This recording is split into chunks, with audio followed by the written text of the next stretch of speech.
shoes scraped on the bare wood floor and covers were lifted off dishes, and the usual Monday disappointment showed in the girls' faces because Monday was always cold leftovers and beetroot, though you could always hope for something more, like an extra scoop of mashed potato. Perhaps there would be a pudding, jam roly-poly that we called matron's leg, or even pie. Then everyone sat down and water jugs were passed and the prefects began doling out the food. By this time Hannah and I had slipped into our places, but not unobserved as we'd hoped. Being late for anything was a crime and would be marked up against us.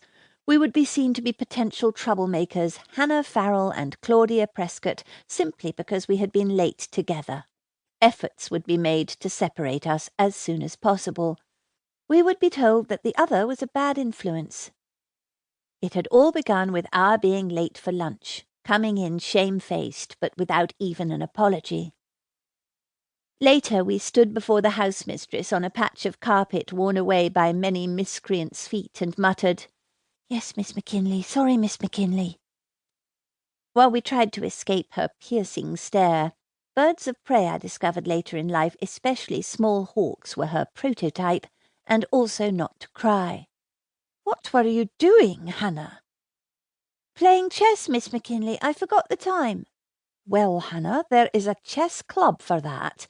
Everything in its time and place." This Hannah told me afterwards with a smirk. We often quoted it to each other. Everything in its time and place. Later we shortened it to T&P. "T&P, Claudia, T&P," she'd hiss at me from time to time. It was McKinley's technique to spot and separate potential wrongdoers before they had even begun to do anything really wrong. She let us know this. She had her raptor's eye upon us almost from the beginning. She also knew who was what she called the ringleader and who the hapless follower. In our case, it seemed to be Hannah who led, leaving me billed as the stooge. But all this attention to rules and protocol, graces and rituals, tellings off and forced apologies only made it easier, and, yes, more necessary, for us to be the friends we became. 2. That was then. This is now, a lifetime later. On a hot afternoon in May, I'm in a classroom in a college town in Virginia. Different century, different continent. Green leaves at the high window like hands against the glass. Footsteps on the gravel outside, shouts from down below where students lounge on the dried grass, trees cast dense shadows, chestnut and live oak, and the whole semester shrinks to its end.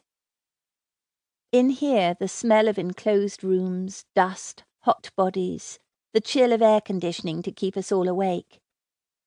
I'm teaching my advanced film studies group for the last time this semester. The credits have rolled and the screen is white again. We all go to sit around the table. There's the sound of chairs dragging on the floor and someone's phone buzzes. We've been watching Antonioni's film L'Avventura, made in 1959. It's old history, it's life in black and white. For them, it's strangely dressed people doing incomprehensible things. It doesn't even have a proper ending, they grumble. I was expecting this. We've talked about sound and how the camera follows each person along the narrow paths of the island. We've discussed the use of light and dark, the attention to detail, a cup on a table in the boat's cabin, a lit cigarette.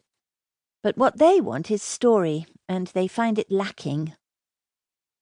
If Hannah is briefly in my thoughts as I watch this film again with my students, how many times have I watched it in my life? I forget. It's because I first saw it with her at the Arts Cinema in Cambridge in 1962. We sat on after everyone else had left in the dark cinema, and when the lights went up we were still sitting there. It was because there wasn't an ending, and also because the two women in it had nearly identical names to ours, Anna and Claudia. So yes, she is in my thoughts, not as a small girl in a school cloakroom, but as her student self, black-clad, loose-haired, smoking.